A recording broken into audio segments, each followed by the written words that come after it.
নমস্কার বন্ধুরা, আশা করি সবাই ভালোই আছেন। আর আপনারা দেখছেন রুমার হেসেল। আজ আবার এসে গেছি একটি নতুন রেসিপি নিয়ে। আজ তৈরি করব বাদাম পটল। আসুন দেখে নেওয়া যাক আমি কিভাবে রান্নাটি তৈরি করছি। প্রথমেই 10-12টা পটলকে আমি ভালো করে খোসা ছাড়িয়ে নিয়েছি।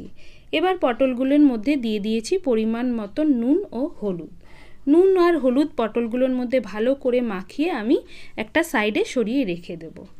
রান্নাটির জন্য আমার একটু মশলার প্রয়োজন। আসুন মশলাটি তৈরি করে নিই। প্রথমেই একটি মিক্সার গ্রাইন্ডারের মধ্যে নিয়ে নিয়েছি 1 মুঠো চিনে বাদাম। এরপর এর মধ্যে দিয়ে দেব 1 চামচ পোস্ত। পোস্ত দেওয়া হয়ে গেছে। এরপর এর মধ্যে দেব 1 চামচ সাদা তিল। এরপর সবশেষে দিয়ে দেব 1 চামচ কালো সর্ষে। সমস্ত কিছু দিয়ে আমি একটি মিহি মিশ্রণ তৈরি করে নেব। মিশ্রণটি আমার তৈরি হয়ে গেছে। এদিকে গ্যাসে আমি কড়া বসিয়ে দিয়েছি। কড়াটি গরম হয়ে গেছে। এর মধ্যে আমি দিয়ে দিয়েছি পরিমাণ মতন সর্ষের তেল। তেলটা খুব ভালো করে গরম হয়ে গেলে আমি সব পটলগুলো দিয়ে ভেজে নেব। পটলগুলো বেশ লাল লাল করেই ভেজে নেব।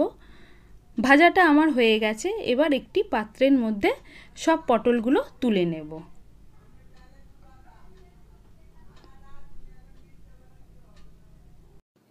এবার ওই তেলেই ফোড়নের জন্য আমি দিয়ে দেব 1/2 চামচ গোটা জিরে, একটি তেজপাতা, 2টো শুকনো লঙ্কা, 2টো এলাচ, 2টো লবঙ্গ ও 2টো দারচিনি।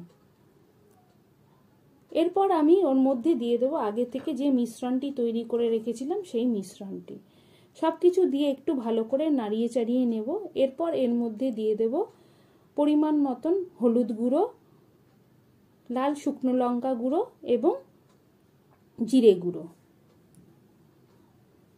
জিরে গুঁড়ো দেওয়া হয়ে গেলে আমি এর মধ্যে দিয়ে দেব স্বাদ মতো নুন। এবার সমস্ত মশলাগুলোকে আমি ভালো করে ভেজে নেব। ভাজাটা আমার হয়ে গেছে। এবার এর মধ্যে দিয়ে দেব পরিমাণ মতন জল।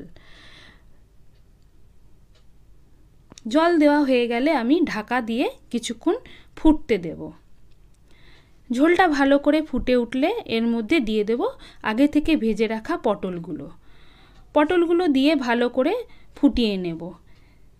ঝোলটা যখন শুকিয়ে আসবে তখন এর মধ্যে দিয়ে দেব 1 চামচ ঘি। এরপর এর মধ্যে দিয়ে দেব আগে থেকে কুচিয়ে রাখা ধনেপাতা।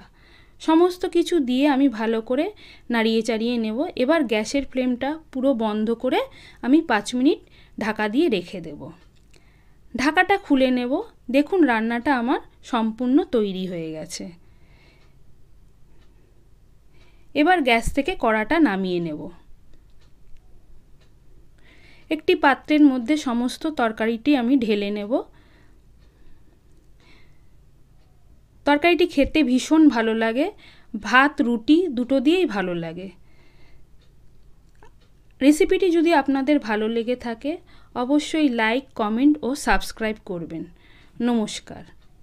ও হ্যাঁ, বাড়িতে অবশ্যই একবার খাবেন।